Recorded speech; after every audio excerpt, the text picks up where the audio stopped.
quantas lágrimas já foram derramadas.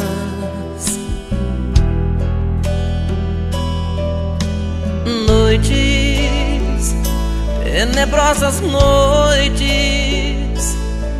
sem dormir.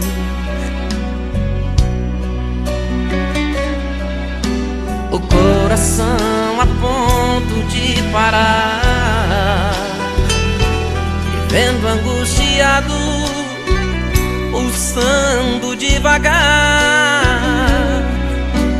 No fundo de um poço é inútil tanto esforço, sem ninguém pra te ajudar.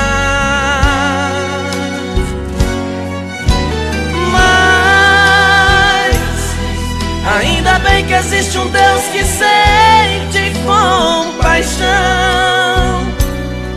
e ao necessitado eu sei, só Ele estende a mão, dando ao mesmo o direito de voltar a ser feliz.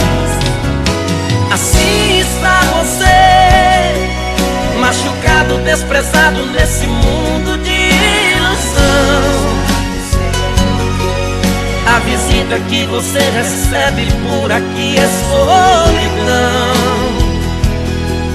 Os problemas vão e voltam pra você, e o que não chega é solução. Hoje quem te vê te abraça com tristeza, e com você só faz chorar. Mergulhado na incerteza, ninguém pode te salvar.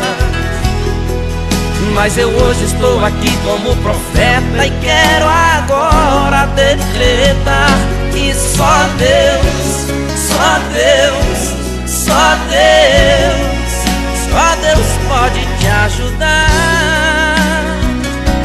Só Deus, com Deus, só por Deus, breve as coisas vão mudar.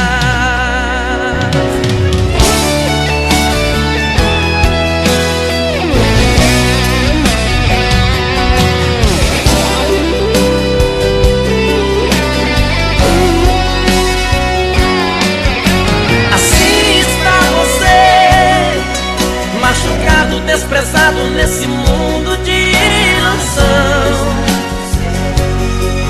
A visita que você recebe por aqui é solidão. Os problemas vão e voltam pra você, e o que não chega é solução. Hoje quem te vê te abraça com tristeza, e com você só faz chorar. Mergulhado na incerteza, ninguém pode te salvar. Mas eu hoje estou aqui como profeta, e quero agora decretar que só Deus, só Deus, só Deus, só Deus pode te ajudar. Só Deus.